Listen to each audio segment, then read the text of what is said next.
Hello everyone, my name is DrLauren-Jane and I'm a junior doctor and an F1 survivor. So this video is my one top tip for surviving F1. It's going to be meme worthy and I hope you find it useful. I will make another video which is more about the practicalities of surviving F1, making on-calls work for you, but this is my one top tip. I hope you enjoy it. As you've come through medical school, the idea that F1 is really boring has probably filtered down to you. And you've probably been told that the only work that you will do will be taking bloods, doing TTOs, discharge summaries, rewriting drug cards, and doing cannulation. And in fairness, that is the reality of a job as an F1. That's your day-to-day job. On-calls are a bit different. You will feel like a proper doctor when you're on your on-calls. But during the day, you're going to be doing those kind of really repetitive, routine, ward roundy type things, ordering scans. And I think a lot of us feel as we go through F1 that all we have done is cannulas, blood taking and discharge summaries. And you can think, this is not what I went to medical school for. And I don't make a difference to anyone. I'm not making a difference to my patients.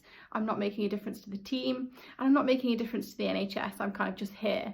And I think that really contributes to our burnout as junior doctors, that you're feeling like you don't matter.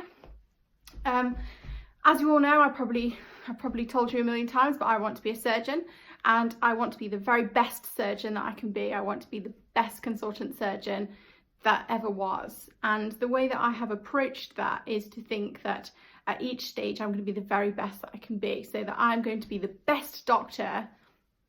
I'm going to be the best F1. Then I'm going to be the best F2 and I'm going to be the best CT and all the way through. So here is the beam. Have a look at that.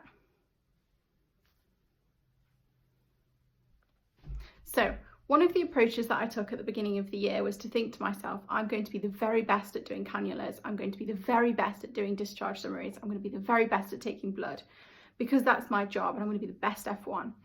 And that's a tact that I think has really helped me this year. I've loved my F1 year. So I want you to walk through a little scenario with me. So you're the F1, you're in haematology, it's about 4:45 after a very long, very busy day at the end of a very long, very busy week. You've been asked to do a cannula for a patient who you've not met before, and you take your tray, you go into the room, and there you find a young woman who is in her late 20s. There's not much of an age gap between you and her. Your colleague is trying to put a cannula in and is crouched down next to her. All you know about this woman is that she has leukemia, it's terminal, and she is almost at the stage of active dying. She just wants to go home. She has her husband with her. She wants to go home and just be at home and not have any more treatment. So that's kind of the place where we're getting to. Your colleague's trying to put the cannula in and she just cannot get it in. She's a more senior doctor than you. And you look at the expression on your patient's face and she is just so completely fed up. This poor woman has had all of the awful things that life can throw at her, and now she's sitting there and this cannula will not go in. So she looks at you and she's kind of desperately like, will you have a go? Because I think she's fed up, like your colleague's taken 3 or 4 attempts and she just wants it to be over. So you go over, you're very nervous at this point because you're only the F1 and your more senior colleague can't get it in, and you know the stakes are so high because someone's already done it 3 or 4 times. That makes you more nervous. So you go over, you take your time, you find a vein, use the Houseman's, always use Houseman's. Forget your colleague's trying to go up here, forget that. You can always get one Houseman's vein down here. So you go in, you pop your cannula in, it slides in like butter first time. Your patient looks at you with a face like, is it in? And you go, wait, just let me flush it because I need to check. And she looks at her husband, she looks at you, the cannula flushes beautifully. She says, I barely felt it, is it done, is it done? And you say, yes, it's done. And then you clean up, you take your tray, you leave. You've been in there 5 minutes, if that, less than that probably. Those are the jobs that you do as an F1. Now, doesn't really matter to anyone how many times it takes you to get a cannula in terms of the NHS.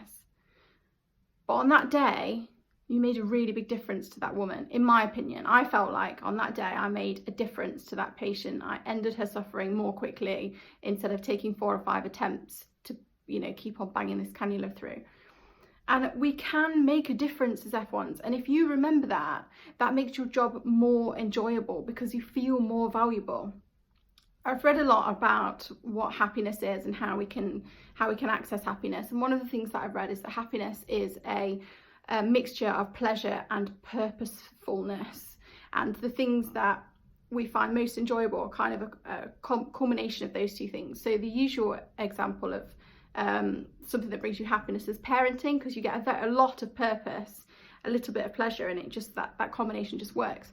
And I think one of the reasons that F1s sometimes struggle with the job is because you feel purposeless, and that can affect your patient care, it can affect your morale, and it ends to burnout.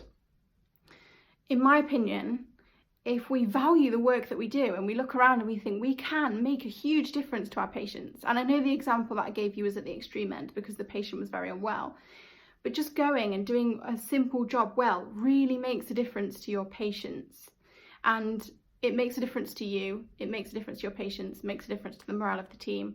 It's a simple thing. I hope you find this helpful. Please let me know if you do. Enjoy your F1 year. Thank you. Please subscribe. Bye.